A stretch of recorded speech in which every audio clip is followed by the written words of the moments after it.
2절 여자들 중에 내 사랑은 가시나무 가운데 백합화 같도다.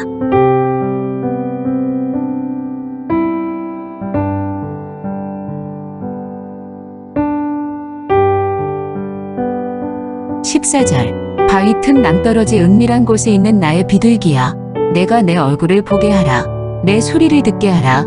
내 소리는 부드럽고 내 얼굴은 아름답구나.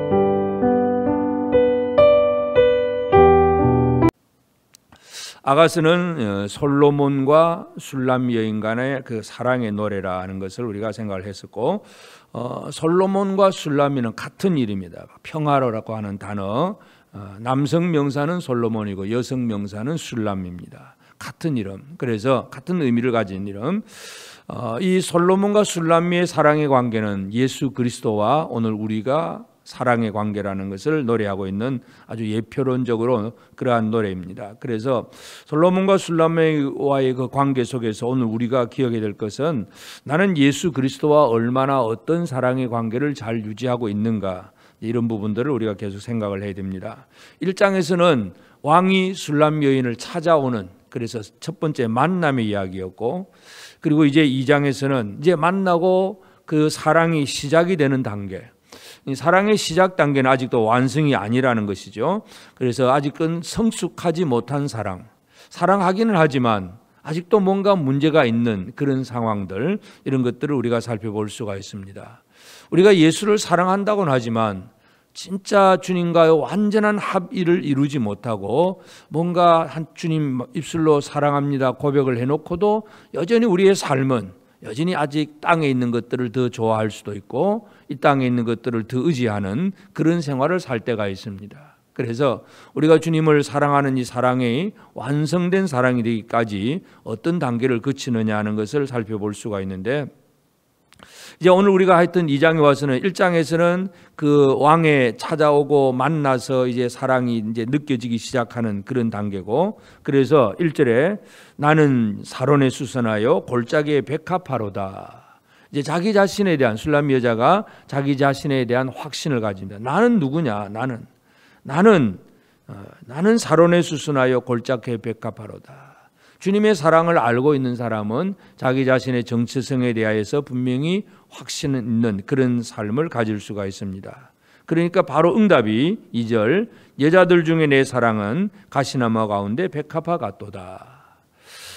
이제 골짜기에 백합화다 하는 얘기는 결국은 내가 이 많은 골짜기에 여러 가지 꽃들도 있지만 그 중에 나는 꽃을 피우고 있는 백합화다, 스스로 그런 얘기를 합니다. 그런데 이제 무슨 얘기를 해주느냐 하면, 여자들 중에 내 사랑하는 사랑은 가시나무 가운데 백합화 같도다. 골짜기에 백합화라고 자기를 얘기하니까 가시나무 가운데 백합화다. 백합화는 백합화인데 많은 어려움이 있다는 얘기입니다. 바람이 불면 백합화가 흔들리면서 이리 찔리고 이 가시에 찔리고 저 가시에 찔립니다. 그래서 사랑을 알고 예수를 믿기 시작을 하면 참 처음에는 주님을 너무나 좋아할 수 있고 온 세상을 다 얻은 것 같은 그런 느낌을 가질 수가 있습니다. 그러나 첫 번째 강조해 주는 것, 경고해 주는 말씀, 가시나무 가운데 백합화다. 예수를 믿는 것이 결코 만만하지 않다는 얘기입니다. 예수를 믿음으로 반대도 받을 수도 있고 핍박을 받을 수도 있고 조롱을 당할 수도 있고 많은 어려움을 겪을 수도 있다는 것을 그렇게 미리 얘기를 해줍니다. 그리고 나서 이제 또 술람 여자가 또 화답하는 내용 3절 남자들 중에 나의 사랑하는 자는 숲을 가운데 사과나무 같구나. 내가 그 그늘에 앉아서 심히 기뻐하였고 그 열매는 내 입에 달았도다. 이제 이 얘기를 들은 술람 여자가 남자들 중에 나의 사랑하는 자, 이 땅에 많은 남자들, 힘 있는 자들이 있지만 그 중에 내 사랑하는 자는 숲을 가운데 사과나무 같다, 그렇게 표현합니다. 그러니까 숲풀이라고 하는 것은 여러 많은 나무들이 있어서 나무 그늘은 줄 수가 있습니다. 그러나 이 숲풀은 과일나무는 아닙니다. 그런데 그 많은 숲풀 나무 가운데 숲풀 중에서 과일이 되는 사과나무다. 물론 이 숲풀 가운데 사과나무라는 것은 사과 농장의 사과나무는 사과 그 과수원을 경작하는 주인이 심은 사과나무가 되겠지만 숲풀 가운데 사과나무는 저절로 자라난 사과나무라고 우리가 이해할 수 있습니다.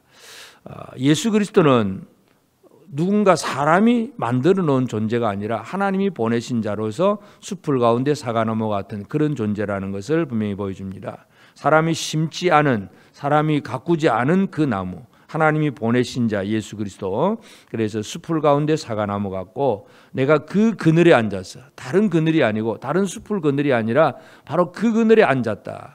결국은 주님을 발견하고 주님만을 사랑하고자 하는 그런 마음이 생겨나기 시작하는 것을 보게 됩니다. 그러면서 4절, 그가 나를 인도하여 잔치집에 들어갔으니 그 사랑은 내 위에 깃발이로구나. 주님의 그늘 아래 앉아 있는 사람은 주님의 인도함을 깨닫게 됩니다.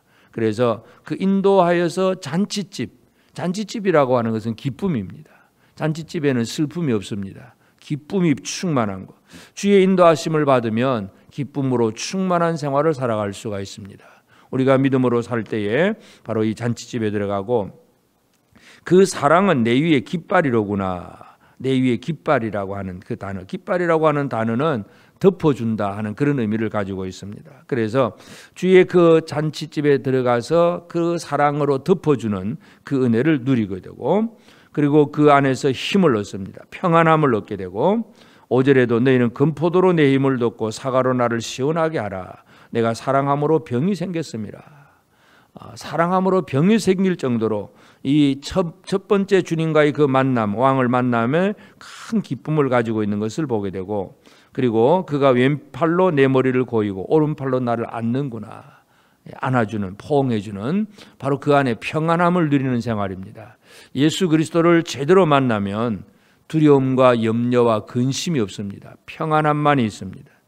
그래서 그 은혜를 이제 깨달으면서 7절, 예루살렘 딸들아, 이제 주변에 있는 사람들에게 하는 얘기입니다. 내가 노루와 들사슴을 두고 너에게 부탁한다. 내 사랑이 원하기 전에는 흔들지 말고 깨우지 말지니라. 이 사랑에 계속 있고 싶다. 좀 건드리지 말라. 이제 이런 부탁을 하고 있습니다. 이것이 바로 첫 번째, 그 사랑의 그 깊은 인도함을 받아서 깊은 사랑의 그 맛을 깨달은 그런 술람 여자의 그 고백이라는 걸 알 수가 있고, 그 다음에 이제 그 10절에서부터도 8절, 내 사랑하는 자의 목소리로구나. 보라, 그가 산에서 달리고 작은 산을 빨리 넘어오는구나. 이제 사랑하는 자가 이 목소리, 소리를 막 내면서 산에서 달리고 작은 산을 빨리 넘어온다. 찾아오고 있는 그 왕의 모습을 그렇게 노래하고 있습니다. 그러면서 내 사랑하는 자는 노루와도 같고 어린 사슴과도 같아서 우리 벽 뒤에 서서 창으로 들여다보며 창살 틈으로 엿보는구나. 이 빨리 달려왔는데 벽 뒤에 서서 창살 틈으로 엿본다는 얘기는 결국은 사랑을 하기는 한 것 같은데 여전히 어떤 상태냐 하면 바로 문제가 있습니다. 벽 뒤에 벽이 가로막혀 있습니다. 창살이 가로막혀 있는 그런 것. 물론 엿보아서 뭔가 볼 수는 있긴 하지만 방 안으로 들어오지 못한 상태라는 걸 알 수가 있습니다. 그래서 주님을 사랑하노라고 하지만 여전히 주님은 창밖에 계시고 나는 집 안에 있는 이런 모습들. 마치 라오디게아 교회 성도들이 주님이 문 밖에 서서 문을 열라고 두드리는 그런 위치와 똑같습니다. 그래서 처음 믿은 이 신앙생활, 참 주님을 사랑함으로 그 감사도 있고 감격도 있는데 조금 지나면 아직도 이 단계가 주님이 완전히 방 안으로 들어오지 못하고 자기는 방 안에 앉아있는 뭔가 이 다가오는 것 같은데도 장벽이 있다는 것을 보여줍니다. 바로 그런 것들을 얘기하면서, 그래서 이제 이 솔로몬 왕이 술람 여자를 향하여서 하는 얘기들입니다. 10절부터 나의 사랑하는 자가 내게 말하여 이르기를 나의 사랑 내 어여쁜 자야 일어나서 함께 가자. 이제 왕이 하는 말, 너희 집안에만 앉아 있지 말고 일어나서 함께 가자. 너희 집안에만 있지 말고 일어나 함께 가자고 얘기를 합니다. 그러면서 무슨 얘기를 하느냐? 겨울도 지나고 비도 그쳤고 지면에는 꽃이 피고 새가 노래할 때가 이르렀는데 비둘기 소리가 우리 땅에 들리는구나. 때에 대해서 얘기를 합니다. 겨울도 지나고 비도 그쳤고 지면에는 꽃이 피고, 지금은 뭐 겨울도 아니다. 추워서 뭐 집안에 들어밖에 있어야 될 때가 아니다. 새의 노래할 때가 있고 비둘기 소리가 우리 땅에 들린다. 또 13절 무화과 나무에는 푸른 열매가 있고 포도나무는 꽃을 피해 향기를 토하는구나. 꽃도 피고 비둘기도 노래하고 지금 막 활동할 수 있는 때다 그 말입니다. 그러면서 나의 사랑 내 어여쁜 자야 일어나서 함께 가자. 일어나서 함께 가자. 찾아온 주님은 함께 가기를 원합니다. 그런데 아직도 지금 방 안에 이제 누워 있는 그런 상태라는 것을 보여주는데 14절에도 바위 틈 낭떠러지 은밀한 곳에 있는 나의 비둘기야 내가 네 얼굴을 보게 하라. 네 소리를 듣게 하라. 내 소리는 부드럽고 내 얼굴은 아름답구나. 바위 틈 낭떠러지에 있다. 이 새들이 바위 틈 낭떠러지에 그 둥지를 두고 그게 앉아 있습니다. 그 평안하다는 그 안에 둥지를 두고 있습니다. 이 바위 틈이 내 안식처다. 그렇게 생각을 하고 있는데 바로 그러한 것, 바로 이 세상이 예수를 믿으면서도 아직 성숙하지 못한 사람들은 그래도 돈이 있어야 돼. 그래도 뭔가 이 친구들, 사람들 아는 사람이 좀 있어야 돼. 어떤 세상의 지위도 있어야 돼. 그러면서 그것으로 평안함을 누리는 것. 이것이 바위 틈 낭떠러지에 있는 그런 나의 비둘기, 그러한 존재입니다. 그러면서 내 얼굴을 보게 하라. 내 소리를 듣게 하라. 좀 나타나라는 얘기예요. 나타나라. 그러니까 뭔가 예수를 믿으면서도 아직도 여전히 세속적인 냄새가 남아있는 그런 모습임을 우리가 보게 되는데, 그리고 또 15절에 보면 우리를 위하여 여우 곧 포도원을 흐는 작은 여우를 잡으라. 우리의 포도원에 꽃이 피었음이라. 그러니까 술람 여자가 하는 얘기가 우리를 위하여서 여우 곧 포도원을 흐는 작은 여우를 잡으라. 그런 얘기를 합니다. 술람 여자는 지금 포도원직입니다. 1장에서 보면 자기 오라비들, 어머니의 아들들 오라비들이 자기 이 여동생에게, 이 술람 여자에게 포도원 지키라고 일만 하라고 맡겨놓고 오라비들은 지금 포도원에 없습니다. 그러니 이 술람 여자는 포도원을 지금 잘 지켜야 될 의무가 있고 할 일이 있는데, 그런데 할 일을 하다 보니까 포도원에 여우들이 막 들어갔다 나갔다고 하면서 결국은 여우들이 활동을 하면 그 나무를 건드림으로 꽃도 떨어지기도 하고 열매가 맺으면 따먹기도 하고, 그렇기 때문에 포도원 잡아야 돼. 포도원을 흐는 작은 여우를 잡는 그 일에 매여 있는 그런 술람 여자를 보게 됩니다. 그러니까 쉽게 말해서 주님이 함께 가자, 일어나서 함께 가자 그러는데 대답이 뭡니까? 난 바빠요. 난 바빠요. 포도원 흐는 작은 여우 잡아야 됩니다. 이건 내가 할 일인데 내가 바빠서 못 갑니다. 바로 그런 단계. 그래서 주님을 사랑하노라 하면서도 여전히 땅에 어느 때가 어떤 때인지도 모르고, 그리고 지금 내 할 일이 바쁘고 이런 이야기만 하고 있는 것을 보게 됩니다. 그래서 16절 내 사랑하는 자는 내게 속하였고 나는 그에게 속하였도다. 그가 백합화 가운데서 양떼를 먹이는구나.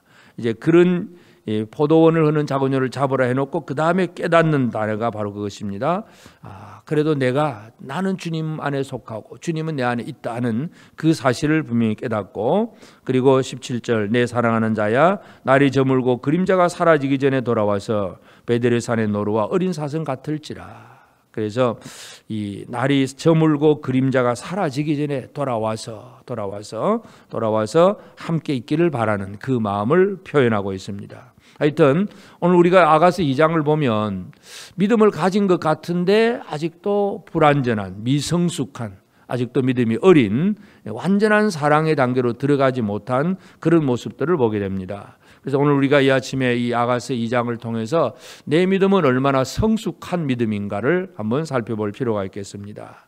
그래서 우리가 바위 틈 낭떠러지 안에서, 그것이 바위 틈 낭떠러지가 나의 안식처이고 나의 피란처로 생각한다면, 내가 생각했던 그 세상의 피란처, 돈이면 되고 건강하면 되고 또 공부를 많이 하면 되고 그 안에 있으면 잘 살면 된다, 공부 잘하면 되고 출세하면 되고 이런 식의 생활을 살아가는 것은 아직도 이 세상이 주는 평안에 매여 있는 그런 생활입니다. 주님과의 사랑의 관계를 제대로 이어가기 위해서는 바로 벗어나야 될 곳이 있습니다. 바위 틈 낭떠러지에서 벗어나야 됩니다. 또 때를 분명히 이해하는 것, 겨울도 지나고 비도 그쳤고 지면에는 꽃이 피고 지금이 어느 때인가를 깨달아 아는 것이 참 중요합니다. 우리 믿음 생활에 있어서 지금이 어느 때인가를 모르면 그저 해가 떴는데도 늦잠이고 한낮인데도 그저 게으르게 있다면 때를 모르는 사람입니다.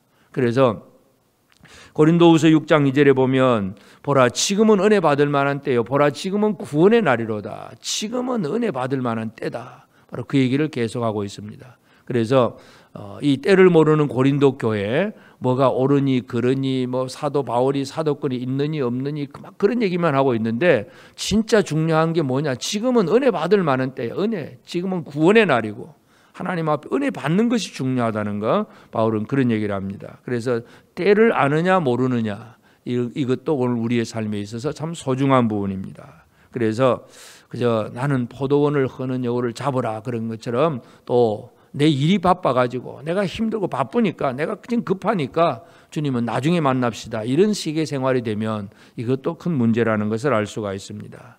예수님이 원하시는 것은 제자들에게 원하는 것은 배와 붙인 그물을 다 버려두고 나를 따르라. 주님 바로 그렇게 전적인 헌신을 요구하고 있습니다. 그래서 우리가 믿음 생활을 한다고 하면서도 항상 보면 전적인 헌신이 잘 안 될 때가 있습니다.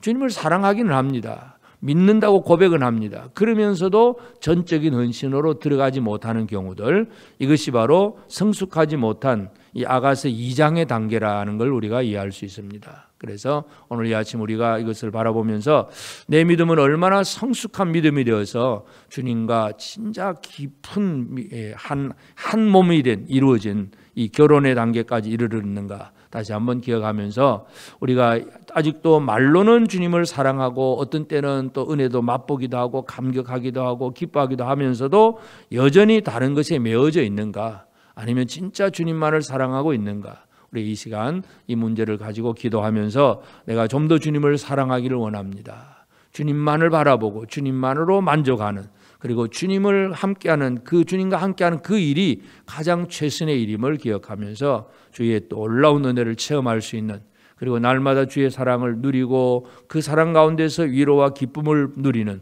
복된 그런 우리 모든 성도들의 삶이 되어지기를 주의 이름으로 축복합니다. 기도하십시다.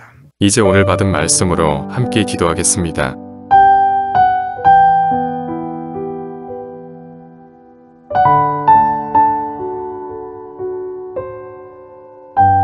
첫째, 이 세상이 주는 평안에 만족하지 않으며 그곳에 안주하지 않고 주의 얼굴을 바라보며 주님과 대화하는 일에서 평안함을 누리게 하옵소서.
둘째, 지금이 어느 때인지를 아는 지혜를 주셔서 주를 따르며 주와 함께하는 삶을 살며 나의 일이 아니라 주님이 원하시는 그 일을 하게 하옵소서.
이제 오늘의 기도 제목을 가지고 합심하여 기도하도록 하겠습니다.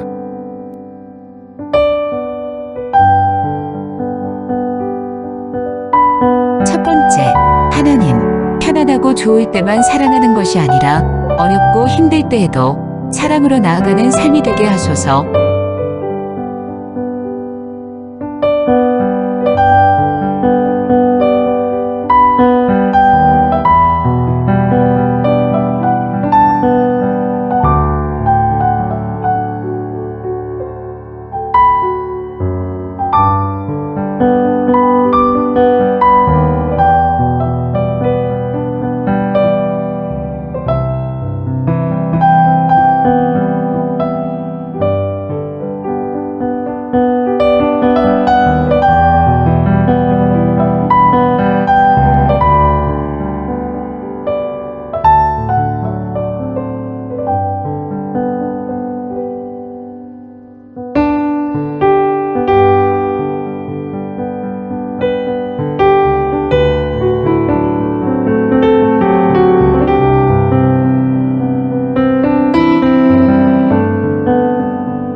두 번째, 하나님, 누군가에게 아픔과 상처를 주는 모습과 태도와 말이 아니라 기쁨과 즐거움을 주는 삶이 되게 하소서.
세 번째, 하나님, 오늘 주어진 하루의 삶을 뒤돌아 보았을 때 후회스럽거나 실망스러운 부분이 드러나지 않도록 최선을 다해 살아가는 삶이 되게 하소서.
이제 개인의 기도 제목을 가지고 하나님 앞에 기도하시기 바랍니다.